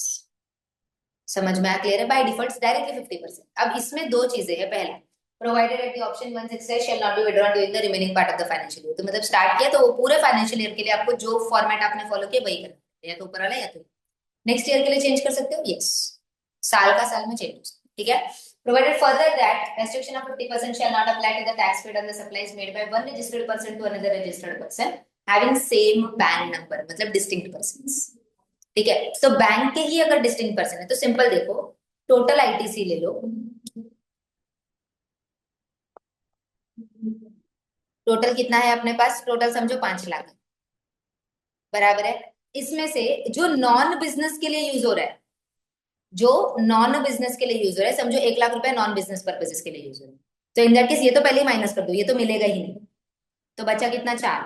अब ये 4 में से कुछ है जो एग्जाम सप्लाईज के लिए यूज हो रहा है, कुछ है जो टैक्सेबल सप्लाईज के लिए यूज हो रहा है, और कुछ है जो बोथ के लिए यूज हो रहा है, बराबर है। और इसमें से जो 4 लाख है, इसमें से अपना distinct person state to state transfer हुआ रहेगा सप्लाई ऑफ सर्विस, उसका था 1,50,000, तो दैट इज डिस्टिंक्ट पर्सन के बीच में। अब ये तो अपना ही है ना, सिर्फ अपने ही एक बिजनेस से दूसरे बिजनेस में हमने दिया, तो इन दैट केस क्या हो रहा है, टैक्स बराबर है। तो ये तो 100% के लिए, इसको 50% करने की जरूरत, अपने डिस्टिंक्ट पर्सन का जो है ना क्रेडिट वो पूरा मिलेगा। बचा हुआ कितना है अभी 2,50,000, ये 2,50,000 का आपका कितना मिलेगा, ओनली 50% आपको मिलेगा, बैलेंस 50% आपको टैक्स से, मतलब इन द सेंस नहीं मिलेगा, लैप्स हो जाएगा। समझ में आया? क्लियर है? तो सिंपल, नॉन बिजनेस पर्पस पूरा ही नहीं मिलेगा, ठीक है, डिस्टिंक्ट पर्सन के बीच में हो रहा है, मतलब अपने ही ब्रांचेस के बीच में हो रहा है, तो इन दैट केस पूरा मिल जाएगा, और थर्ड जो बचा उसका 50% मिलेगा, 50% लैप्स हो जाएगा। सिंपल कैलकुलेशन, या तो ये इतना छोटा सा कैलकुलेशन फॉलो करो, या तो फिर पूरा रूल 42 और 43 फॉलो करके चलो, जैसा आपको ठीक लगे। पूरा फॉलो कर रहे तो डिस्टिंक्ट पर्सन पे भी वही वही वाला अप्लाई होगा, फिर पूरा जैसे आ रहा है वैसे ही आएगा। समझ में आया? क्लियर है? और अगर आप ये वाला करते तो ये सिंपल 3 स्टेप के अंदर आपका हो जाएगा, नॉन बिजनेस पूरा निकाल दो, डिस्टिंक्ट पर्सन पूरा ले लो, बचे हुए का 50%, इसमें फिर बाकी कोई बाइफरकेशन टर्नओवर ओनओवर कुछ भी लाने की जरूरत नहीं है, सिंपल, ठीक है। दोनों में से ऑप्शन है, डिपेंडिंग ऑन बैंक्स, जिनको जो लेना है वो लोग वो ले सकते हैं। साल में आपने स्टार्ट में जो लिया है वही आपको पूरे साल कंटिन्यू करना पड़ेगा, नेक्स्ट ईयर स्टार्ट करने के टाइम पे आप उसको चेंज कर सकते हो, कोई प्रॉब्लम नहीं। Clear with this? आ जाओ इसी के रूल के ऊपर, वो भी खत्म कर लेते हैं। एनालिसिस हम 4 और 5 का साथ में करें, ठीक है, एक बार सिर्फ देखना ही रहेगा, तो वो हम लोग साथ में करेंगे। चलो, रूल 38 है यहाँ पे अपने पास, ठीक है। क्या बोलता है rule 38? Claim of the credit by banking company and a financial institution, a banking company or a financial institution including a NBFC engaged in supply of services by way of accepting deposit, extending loans and advances that chosen not to comply with the provision of subsection 2 of section 17, that is general आपने choose नहीं किया तो ये rule पे आओगे, ठीक है। in accordance with the option permitted under subsection 4 of that section shall follow the following procedure। पहला, the said company or institution shall not avail the credit of tax paid on the input and input services that are used for non business purpose, तो पहले non business तो मिलेगा ही नहीं, उसको minus कर दो, and credit attributable to the supply specified under 17(5). 75 is block credit, तो ब्लॉक क्रेडिट भी वैसे भी किसी को भी नहीं मिलता है, तो आपको भी नहीं मिलेगा, तो बिजनेस पर्पस माइनस कर दो, पूरा नहीं मिलेगा, ब्लॉक क्रेडिट पूरा माइनस कर दो, वो पूरा नहीं मिलेगा। इसके अलावा जो बच गया, ठीक है, the said company or institution shall avail the credit of the tax paid on the input and input services referred to in the second proviso to subsection 4 of section 17 and not covered under the clause A, that is आपका clause A was business and non business वाला, ठीक है। 50% of the remaining amount of the ITC of the shall be the input tax credit admissible by through the company or the institution, and balance amount of the ITC shall be reversed in the form GSTR 3, तो पूरा लेके 3B में बाकी का 50% reverse कर दो, सीधा सीधा कैलकुलेशन, सिंपल स्टेप फॉलो करने का। नॉन बिजनेस पर्पस माइनस कर दो, प्योरली एग्जेम्प्ट माइनस कर दो, आपका अगर व्हाट वी सेड 17(5) का ब्लॉक क्रेडिट से माइनस कर दो, इसके अलावा जो भी बच गया, अगर डिस्टिंक्ट पर्सन का है तो 100% क्लेम करो, और बच गया जो उसका 50% क्लेम करो, 50% लैप्स हो जाए। Clear with this? ठीक है, सिंपल कैलकुलेशन है, यही फॉलो करके चलना है। ठीक है, या तो आप पूरा प्रोसेस फॉलो करो या तो आप ये वाला फॉलो। Clear, done. आती हूँ सबसेक्शन 5 के ऊपर। ठीक है, बड़ा सबसेक्शन है अपना। ठीक है, हम लोगों ने इंटर लेवल पे भी इसको पढ़ा हुआ है, अभी भी हम लोग इसको पढ़ रहे हैं। ठीक है, इंटर लेवल पे क्या हुआ था पता है अपने को ना, ये जो रूल्स थे, ये ऊपर वाला जो इतना बड़ा कैलकुलेशन अभी हम लोगों ने देखा वो सब नहीं था, ये सब अपने लिए नया था। और ये जो हम लोग पढ़ रहे हैं वापस से अपन वही वाले जोन पे आ रहे हैं। ठीक है, एक बार देख लेते हैं क्या क्या दिया हुआ है और फिर उसके एनालिसिस पे भी आ जाएंगे। ठीक है, notwithstanding anything contained in subsection 1 of section 16 and subsection 1 of section 18, ITC shall not be available in respect of the following। तो इन चीजों का ITC आपको कभी मिलेगा ही नहीं। पहला, motor vehicle for transportation of the person having approved seating capacity of not more than 13% including driver, except where they are used for making following taxable supplies. तो सिंपल है, अगर 13 सीटर से कम का गाड़ी अगर आप लेते हो तो उसका ITC आप लोगों को नहीं मिलता है, अनलेस एंड अनटिल आप ये चीजों के लिए उसको यूज करो। अगर ये चीजों के लिए यूज करोगे तो क्रेडिट मिलेगा, बाकी चीजों के लिए क्रेडिट नहीं मिलेगा। पहला, further supply of such motor vehicle, motor vehicle खरीदा है मोटर व्हीकल बेचने के लिए, तो मतलब वो कौन सा ऑटोमोबाइल्स कंपनी हो गया, तो इन दैट केस चलेगा, कोई प्रॉब्लम नहीं है, उनके लिए तो रॉ मटेरियल मतलब इन द सेंस उनके लिए इनपुट ही वही। ठीक है, सेकंड, ट्रांसपोर्टेशन ऑफ पैसेंजर्स के लिए अगर आप उसको यूज करते हो तो कोई प्रॉब्लम नहीं है, आप कर सकते हो, मतलब सिंपल है, ओला उबर वैन ये सब चीजें यूज करते हैं उसमें चलेगा, कोई प्रॉब्लम नहीं है। थर्ड, इम्पार्टिंग ट्रेनिंग और driving of such motor vehicle, तो जो ट्रेनिंग वाले होते हैं वो जो गाड़ी सिखाते हैं उन लोग अगर ये गाड़ी खरीदते हैं for the purpose of imparting training to you तो वो लोग भी इसका ITC ले सकते हैं। Clear with this part? यहाँ पर जो सीटिंग कैपेसिटी उसमें कंडक्टर का सीट आएगा, कौन सा? हाँ, इंक्लूडिंग ड्राइवर बोले तो ड्राइवर कंडक्टर सब आ जाए। Total seating capacity, yes, total seating capacity 13। समझ में आया? क्योंकि इंक्लूडिंग ड्राइवर भी बोला है तो मतलब सब आ गया। और इधर further supply of such motor vehicles में सप्लाई में सिर्फ सेल आएगा कि सप्लाई के जो सारे फॉर्म्स हमने पढ़े थे क्या? वो सब आएगा? नहीं नहीं, सप्लाई के सारे फॉर्म्स आ जाएंगे। सप्लाई बोला है ना, सेल थोड़ी बोला। सिर्फ सप्लाई बोला तो lease, barter, exchange, licence, rental वो सब आ जाएंगे। समझ में आया? तो वो सब चीजें आप लोगों की आ जाएंगी। ठीक है, नेक्स्ट, वेसल और and aircraft where they are used for, vessel and aircraft के लिए भी सेम, मोटर व्हीकल्स के लिए तो अपना हो गया। वेसल एंड एयरक्राफ्ट के लिए for making taxable supplies namely except when they are used for, मतलब वेसल एंड एयरक्राफ्ट का भी नहीं मिलेगा एक्सेप्ट अगर इस चीजों के लिए यूज कर रहे हो तो मिल जाए। किसके लिए मिलेगा? पहला, further supply of the vessel and aircraft, बराबर है। ट्रांसपोर्टेशन ऑफ पैसेंजर्स के लिए अगर आप यूज करते हो, अगर इंडिगो कोई फ्लाइट खरीदता है तो वो ITC ले सकता है बिकॉज वो पैसेंजर्स को ट्रांसपोर्ट करने के लिए यूज करो। इंपार्टिंग ट्रेनिंग ऑफ नेविगेटिंग और what is it moving that vessel, तो ट्रेनिंग देने के लिए अगर आप यूज करें तो भी चलेगा। Imparting training of flying the aircraft use किया तो भी चलेगा। ट्रांसपोर्टेशन ऑफ गुड्स के लिए भी चलेगा। ठीक है, अब आप बोलोगे मैम मोटर व्हीकल के लिए नहीं बोला ट्रांसपोर्टेशन ऑफ गुड्स, तो मोटर व्हीकल आता ही नहीं क्योंकि मोटर व्हीकल यहाँ पे उन्होंने एक्सक्लूड ही कौन सा किया था? पैसेंजर वाला। तो मोटर व्हीकल अगर आप गुड्स के लिए यूज करते हो तो फुल्ली अलाउड, उसमें कोई प्रॉब्लम है ही नहीं। समझ में? वेसल एंड एयरक्राफ्ट में क्या होता है, दोनों जाता है, गुड्स के लिए भी यूज होता है और पैसेंजर्स के लिए भी यूज होता है, तो इसके लिए स्पेसिफिकली उन्होंने गुड्स के लिए भी एक्सक्लूड करके रखा है, पैसेंजर्स के लिए भी एक्सक्लूड। समझा? ठीक है, चलो फॉलोइंग। अच्छा, उस केस में समझो कि मेरे पास एक वर्विस है कि SUV है, बट मैं उसको यूज करती हूँ ट्रांसपोर्टेशन ऑफ गुड्स के लिए, तो मैं उसको ऐसा क्लेम नहीं कर सकती SUV is made for the purpose of passenger seat. गाड़ी बना किसके लिए है? पैसेंजर्स को बैठाने के लिए। मैंने वो खरीदा है बट मैं उसमें मेरा माल इधर उधर करती बिजनेस का, तो मैं ये नहीं बोल सकती कि वो ट्रांसपोर्टेशन ऑफ गुड्स के लिए यूज हो रहे तो वो मोटर व्हीकल को नहीं, बिकॉज वो मोटर व्हीकल बना किसके लिए है? पैसेंजर्स, तो वो एक्सक्लूड हो जाएगा अगर ये कंडीशंस फुलफिल नहीं होते। समझ में आया? तो वो मोटर व्हीकल यूज किसके लिए होता है प्राइमरीली वो देखा जाता है, तुम किसके लिए यूज करो ऐसा नहीं। Understood with this part? ठीक है, चलो the following supply of the goods and service of goods, चलो ये तो पार्ट आप लोगों का हो गया यहाँ तक। ठीक है, कि इसको एक्सक्लूड करके आप लोगों ने ले लिया। ठीक है, अब इसके अलावा और क्या क्या है? पहला, यही जो ऊपर हम लोगों ने और बी के अंदर पढ़ा, that is motor vehicle, vessel या एयरक्राफ्ट, जो जो जिन जिनका ITC नहीं मिलेगा उनका general insurance, servicing, repair, maintenance वो भी नहीं। समझ में आया? बट अगर वही वेसल, मोटर व्हीकल या एयरक्राफ्ट उनके एक्सक्लूजन वाले चीजों के लिए यूज किया है और उसके रिलेटेड अगर ये जनरल इंश्योरेंस, रिपेयर्स का खर्चा हो रहा है तो वो मिल जाए। मतलब सिंपल बोलूं, मोटर व्हीकल, वेसल, एयरक्राफ्ट का अगर अलाउड है तो general insurance, repairs and servicing का भी उनके ही, और motor vehicle, vessel, aircraft allowed नहीं है तो उनका ही सर्विसिंग और जनरल इंश्योरेंस वगैरह भी अलाउड नहीं। Simple logic. ठीक है, तो अगर उनका ITC अलाउड तो उनके सर्विसेज का भी ITC अलाउड, अगर उनका ITC नहीं अलाउड तो उनके ऊपर जो सर्विस कैरी आउट करे उसका भी ITC नॉट अलाउड। क्लियर है? ठीक है, provided that ITC shall be available where motor vehicles are used for the purpose specified therein, ठीक है। Where the taxable person has been engaged in manufacturing of such motor vehicle, तो वो भी मिल जाएगा, उन लोग भी ये जनरल इंश्योरेंस या रिपेयर सर्विसेज वगैरह ले सकते हैं, कोई प्रॉब्लम नहीं है। ऑफ मोटर व्हीकल वैसे एयरक्राफ्ट या in supplying of the general insurance services in respect of the motor vehicle वैसे एयरक्राफ्ट, मतलब री इंश्योरेंस। एक जनरल इंश्योरेंस दूसरे जनरल इंश्योरेंस के पास से सर्विसेज अगर ले रहा है with respect to the motor vehicle insurance, तो वो समझ में आया, तो ये री इंश्योरेंस। क्लियर विद दिस, ठीक है। Next, following supply the goods, foods and beverages, outdoor catering, beauty treatment, health services, cosmetic and plastic surgery, leasing, renting or hiring of the motor vehicles or aircraft referred to in the clause A or clause AA, except when they are used for the purpose specified therein, वो आपका चलेगा। Life insurance and health insurance, समझ में आया, इन सब का credit आप लोगों को नहीं मिलेगा। लाइफ इंश्योरेंस हेल्थ इंश्योरेंस फिलहाल तो आता नहीं है क्योंकि वो एग्जाम्पशन क्राइटेरिया में आ चुका है, तो ब्लॉक क्रेडिट का फर्क नहीं पड़ेगा।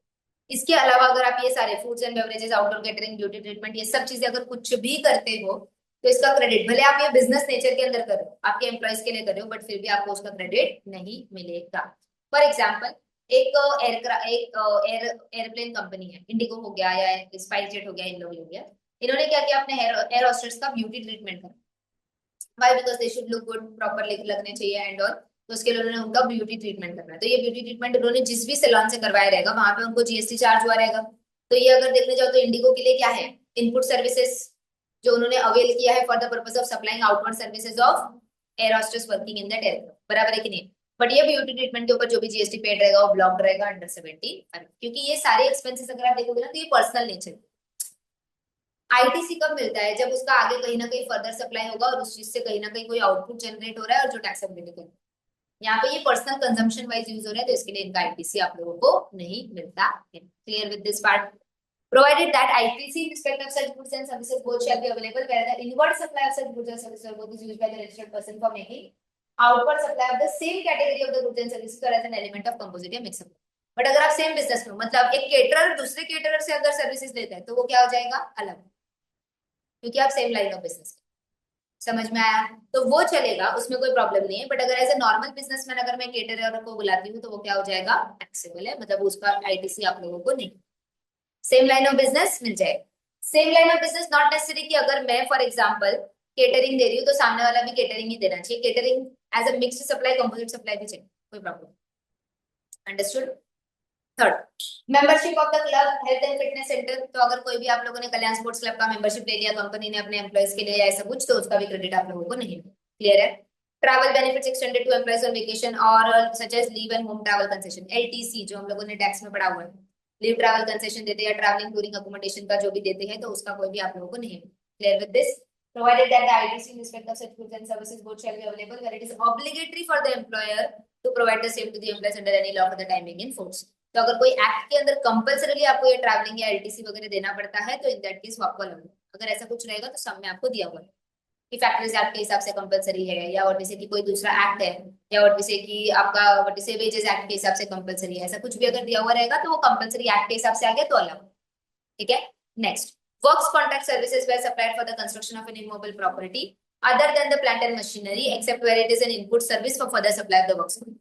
वर्क्स कॉन्ट्रैक्ट के लिए वर्क्स कॉन्ट्रैक्ट लिया तो allowed, same line of business allowed, but अगर other than that works contract services है तो उसका आईटीसी आप लोगों को नहीं मिलेगा। Clear with this. ना सर्विसेज का ना गुड्स। क्लियर है। Works contract is supply service as well as goods ना कंस्ट्रक्शन कॉन्ट्रैक्ट्स। ठीक है। Next, goods or services are both received by the taxable person for construction of an immobile property other than plant or machinery। अब यहाँ पे देखो आप, यहाँ पे उन्होंने वर्ड यूज किया है प्लांट एंड मशीनरी, और यहाँ पे उन्होंने वर्ड्स यूज किया अदर देन प्लांट और machinery on his own account including where such goods and services are both in the course of furtherance of the business. तो यहाँ पे वो लोग क्या बोल रहे हैं कि यहाँ पे दिस इज जो कंस्ट्रक्शन कंपनीज करवाते, वर्क्स कॉन्ट्रैक्ट जो है ये जनरली किसका आता है, कंस्ट्रक्शन कंपनीज के केस में आता है ना, और ये किसमें होता है, ये इंडिविजुअल यूनिट्स होते हैं। इंडिविजुअल मतलब हमने सिर्फ एक बिल्डिंग बनाया हमारे ऑफिस के लिए, ऐसा, तो ये इंडिविजुअल यूनिट्स टाइप। अंडरस्टूड। ठीक है। इसका क्लैरिफिकेशन है, नीचे पढ़ेंगे तब बता। ओके। ये प्लांट एंड मशीनरी, प्लांट और मशीनरी का डिफरेंस। तो उन्होंने क्या बोला, दोनों ही एक्चुअली देखो, दोनों का क्रेडिट अलाउड है, बट प्लांट एंड मशीनरी का क्या होगा वो नीचे बताते हैं। Clear with this. तो अगर आप वर्क्स कॉन्ट्रैक्ट करवाते हो with respect to bringing of buildings and all, ये सब चीजें बनाने का काम कुछ भी रहेगा, तो कोई भी उसका आईटीसी नहीं मिलेगा। सिंगल यूनिट बनाते हो जो भी आप कोर्स ऑफ अदरेंस ऑफ बिजनेस के लिए यूज करते हो तो भी आप लोगों को नहीं। ठीक है। For the purpose of the clause C and D, expression construction includes reconstruction, renovation, addition, alteration, repairs to the capitalization to the set. तो सिंपल है, कैपिटलाइजेशन इंपॉर्टेंट है, सिंपल है, जितना भी खर्चा आप इमूवेबल प्रॉपर्टी पे करोगे जो capitalised in the books of accounts है उसका क्रेडिट आपको नहीं है। बट अगर आपने छोटा मोटा रिपेयर करवाया, अगर ये रूम के अंदर अगर मैंने छोटा मोटा वायरिंग का रिपेयरिंग करवाया तो दैट इज रेवेन्यू रिपेयर्स, उसका क्रेडिट मुझे मिल जाए। तो इमूवेबल प्रॉपर्टी के केस में अगर मैं बात करूं तो revenue repairs ITC will be allowed, capital repairs ITC will not, क्योंकि that is capitalized to the immovable property, तो वो अलाउड। छोटा मोटा रेनोवेशन करवाया, कुछ व्हाट इज छोटा मोटा पेंटिंग वेंटिंग करवा दिया तो वो क्या हो जाएगा, रेवेन्यू रिपेयर से तो अलाउड हो जाएगा। बट अगर मैंने पूरा का पूरा रूम रेनोवेट करवाया तो वो तो कैपिटलाइज हो जाएगा अमाउंट कॉस्ट, तो उसका क्रेडिट नहीं। समझ में आया, क्लियर है? गुड्स और सर्विसेज और both the tax on which paid is in the section 10, obviously composition levy है तो हमने टैक्स पे किया ही नहीं है, टैक्स पे किया ही नहीं तो क्रेडिट ले नहीं सकते। Clear with this? गुड्स और services are both received by the NRTP, that is non resident taxable person, except on the goods imported by him. NRTP सिर्फ और सिर्फ जो वो गुड्स इंपोर्ट करके लेके आता है उस पे जो जीएसटी पे करते हैं सिर्फ वही क्रेडिट ले सकते। बाकी यहाँ पे जो भी वो गुड्स या सर्विसेज यूटिलाइज करता है for the purpose of further sale, उसका आईटीसी उसको नहीं मिलता। Clear with this? Goods and services are both received by the taxable person which are used or intended to be used for obligation under section 135 of Companies Act, that is CSR activities के लिए अगर आप जो भी goods या services को use करते हो उसका आईटीसी आप लोगों को नहीं मिलता है। ठीक है, पर्सनल कंजम्पशन के लिए यूज करोगे तो नहीं मिलेगा, बराबर है। गुड्स और सर्विसेज और स्टोलन, डिस्ट्रॉयड, राइटन ऑफ और disposed of by way of gift और फ्री सैंपल्स, तो जिसका कोई आउटवर्ड सप्लाई ही नहीं है तो उसका इनवर्ड सप्लाई भी आप लोगों को आईटीसी नहीं मिलेगा। Any tax paid in accordance with section 74, that is demand अगर आया था जीएसटी डिपार्टमेंट से और उस डिमांड की रिस्पॉन्स में अगर आपने पेमेंट किया है तो उसका आप लोगों को नहीं मिलेगा। Clear with this? सबसेक्शन 6 हम ऑलरेडी कर चुके थे, तो रूल्स हमने ऑलरेडी अभी किए। पूरा समझ में आया यहाँ तक का? ठीक है, एक बार एनालिसिस देख लेते हैं इसका वाला पार्ट तो भी आप लोगों का क्लियर हो जाएगा।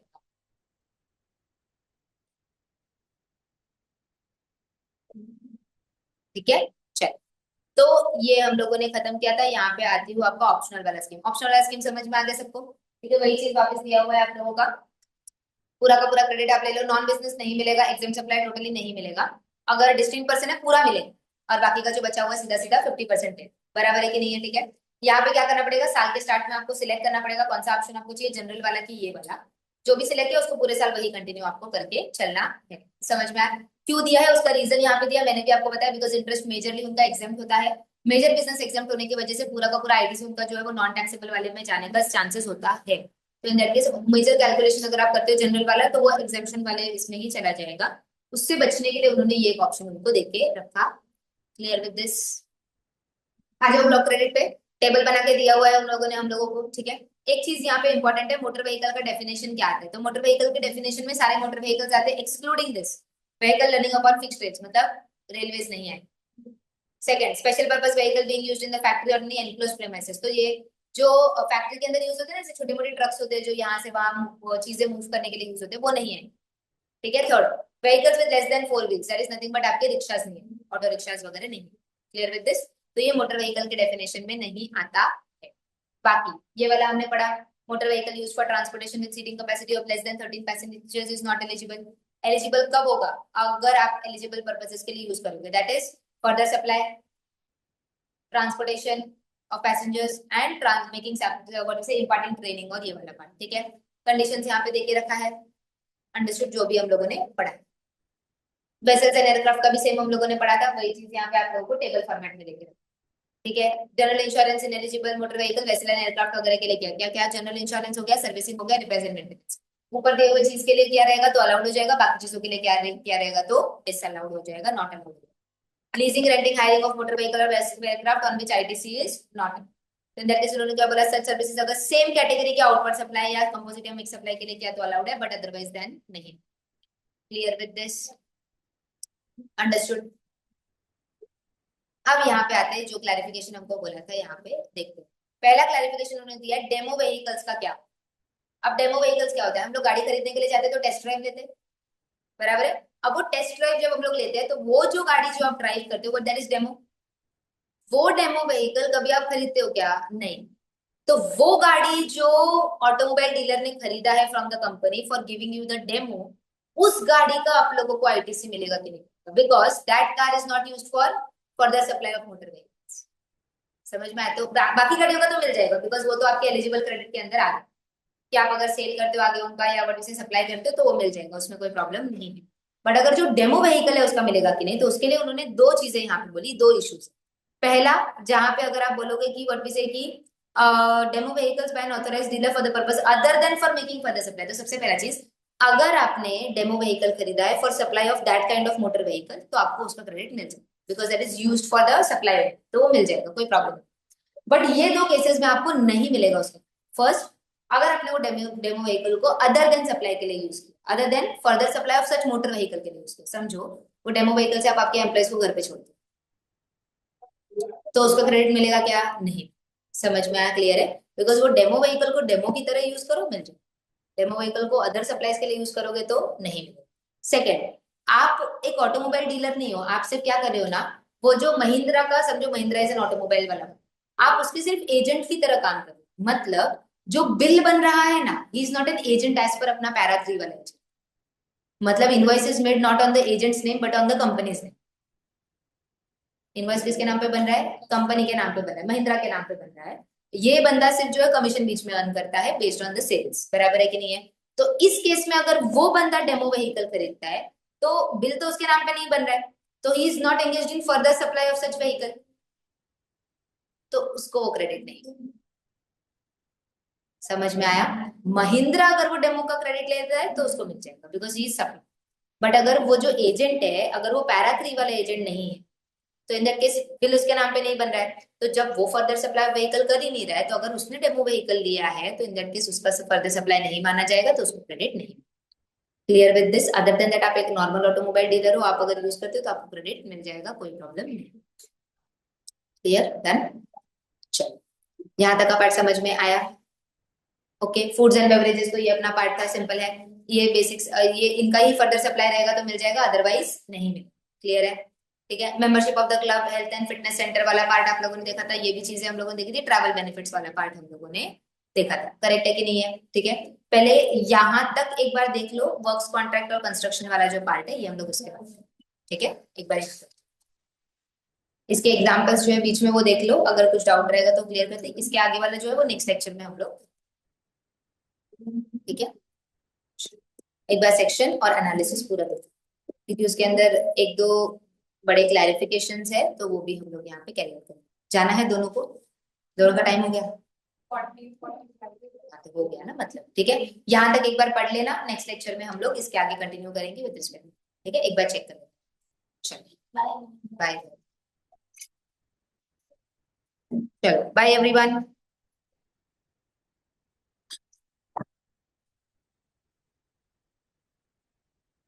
Bye bye.